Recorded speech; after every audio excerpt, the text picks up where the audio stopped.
Cześć, jestem Tatiana. Cześć, jestem Hans. Tak. Dzisiaj będziemy grali w Umbrę. Pokażemy Wam, jak grać w tą świetną grę. Tak. Ja będę grała pielgrzymami ciemności, czyli drużyną złych. A ja dzisiaj zagram emisariuszami Tykatrionu. Tykatrionu. Jeszcze raz. Ja dzisiaj zagram emisariuszami Tykatrionu. W podręczniku opisane jest to, w jaki sposób mamy zacząć grę. Mamy listę punktów, które musimy przejść. Zaczynamy od pierwszej rzeczy, czyli przygotowania stołu do gry. Nasza pole bitwy ma wymiary 70x70. W takim przypadku jak nasz, kiedy mamy stoły większe, przygotowane do innych gier, możemy sobie bardzo łatwo poradzić i zaznaczyć teren gry takimi makietami, które zaznaczą narożniki naszej gry. Dlatego zaczniemy.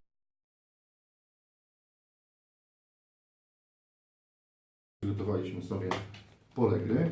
Mamy przygotowane rozpiski z naszymi wspaniałymi pomalowanymi drużynami, podręczniki, miarki, zestawy kości.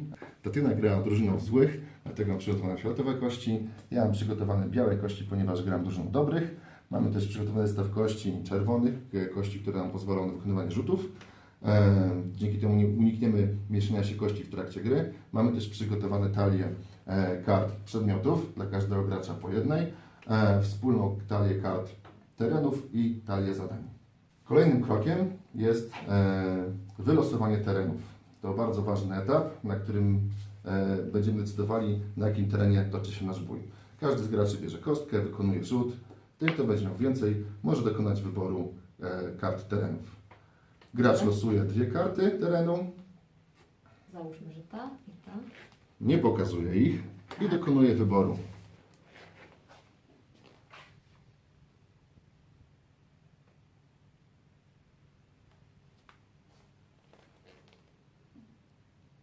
Dobrze, więc będziemy grać na polanie leśnej. Na leśnej polanie. Super. W podręczniku przedstawione są przykładowe ustawienia terenów, które pomogą Wam ustawić makiety w odpowiednich miejscach na polu bitwy. Dodatkowe zasady przewidują możliwość dostawienia dodatkowych terenów. Oczywiście są to tylko sugestie. Możecie ustawić dowolne pole bitwy, tak jak będzie Wam się przyjemnie i miło grało. Gracz wylosował dwa tereny i może dokonać wyboru, na którym terenie odbędzie się potyczka. W podręczniku przedstawione są przykładowe ustawienia terenu dla każdego z podstawowych terenów, które znajdują się w talii kart terenów. Jak widać, tutaj mamy wylosowaną leśną polanę i tajemniczy bór.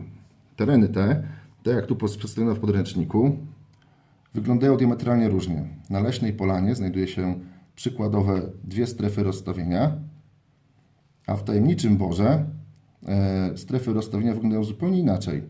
Mamy albo całą szerokość jednej krawędzi stołu i narożnik i dużo różnych elementów makiet, natomiast w leśnej polanie mamy tylko jeden element makiet i dwie przedstawione naprzeciwko siebie strefy rozstawienia o szerokości 20 cm i głębokości 10 cm. Gracze, wybierając teren, mogą kierować się szeregiem różnych wytycznych. Przede wszystkim karty terenu dają odpowiednie profity dla naszych drużyn w zależności od charakteru. Są też karty, które są neutralne, tak jak na przykład Prastara Dzielnica, która daje profity obu drużynom.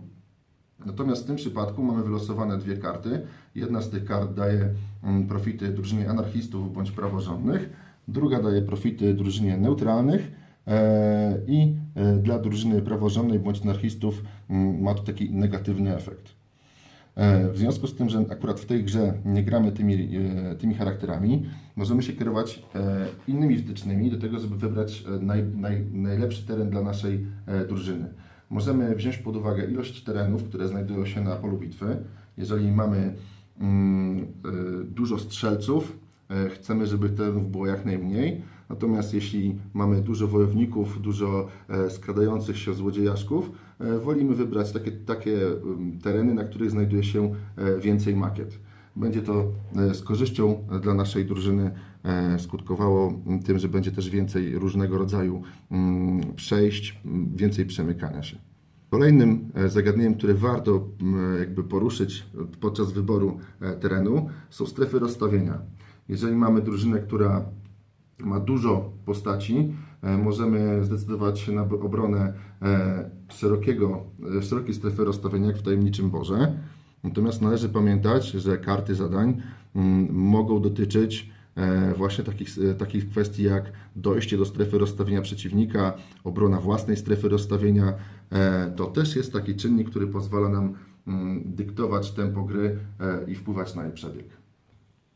Tatiana wylosowała leśną polanę i ustawiliśmy makietę zgodnie z wytycznymi z podręcznika, czyli jeden element lasu na środku planszy, na środku pola bitwy.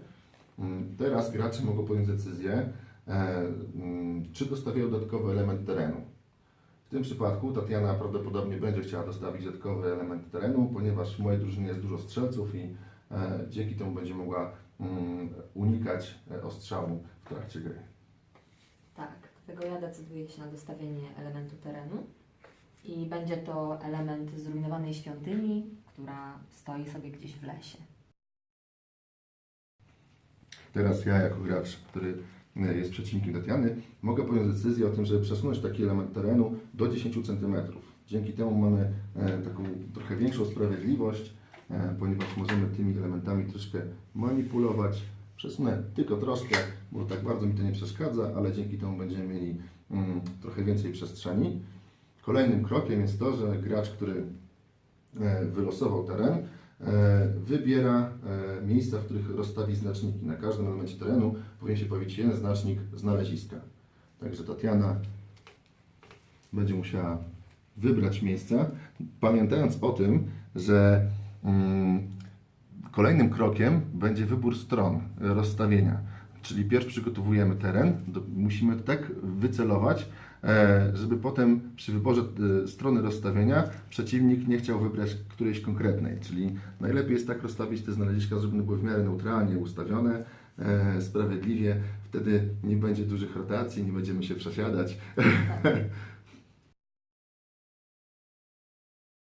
Super.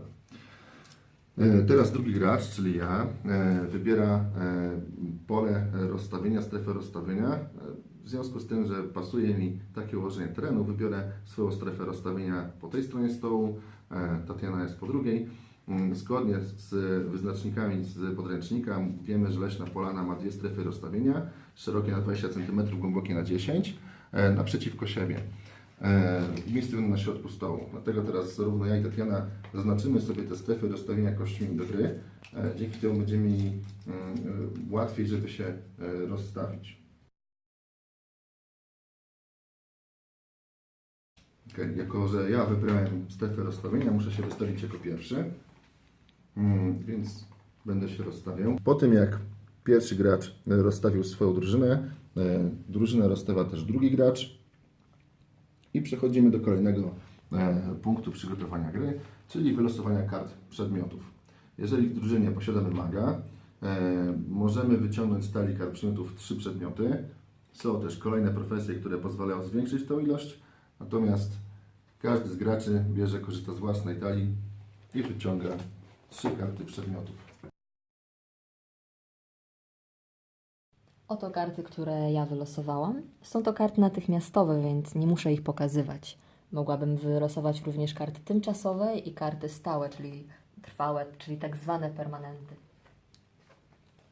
W moim zestawie kart pojawił się permanent. Chodźcie bliżej, to Wam pokażę. To są moje karty. Ta karta to permanent. Signet Zeres. Daje profil dla mojego maga i muszę ją pokazać. Wykładam ją przy swojej strefie rozstawienia i mój przeciwnik już wie, że mam coś w zanadrzu. Kolejnym krokiem na przygotowanie naszej gry będzie wylosowanie kart przygód. Zanim wylosujemy karty przygód, dokonujemy wyboru poziomu trudności. Możemy zrobić to umawiając się z przeciwnikiem, bądź zdać się na los. Rzucę kością. 6 to najtrudniejszy poziom trudności. Będziemy musieli zdobyć 4 punkty triumfu, aby wygrać grę. Istnieją jeszcze 2 inne poziomy trudności. Gra na 2 punkty triumfu, najprostsza, i gra na 3 punkty triumfu, Taki przeciętniak polecam. Tutaj mamy jedną talię kart przygód.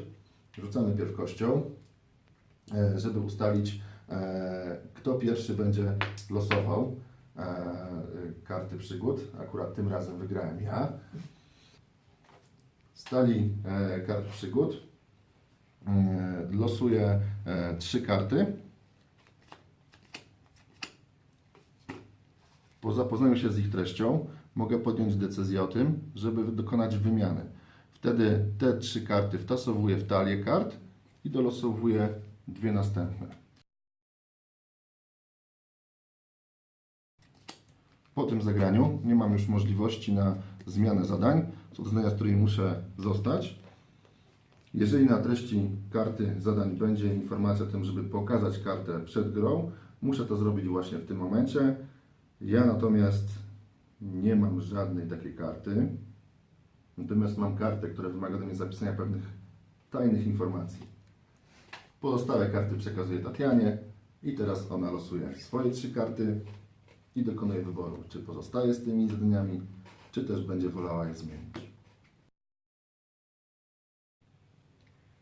Okej, ja wylosowałam 3 karty, które odpowiadają mi w zupełności, więc nie będę ich wymieniała. Każda z tych kart ma napisane na początku, że muszę ją pokazać przed bitwą.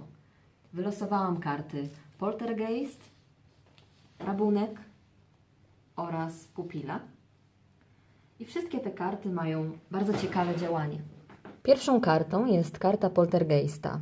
Ta karta mówi o tym, że wybieram jedną kartę z karty talii przedmiotów magicznych przeciwnika i mogę ją usunąć z gry. Ma to tę zaletę, że mogę podejrzeć talię przeciwnika i jeżeli już odpowiednio długo gracie w Umbrę, będziecie wiedzieli, jakich tutaj kart brakuje, więc możecie się spodziewać pewnych zagrań ze strony przeciwnika. Tak, jakie sztuczki mam w rękawie. Dokładnie. Więc na szczęście kluczowych kart mój przeciwnik nie ma. Usuwam z gry napitek z pestek.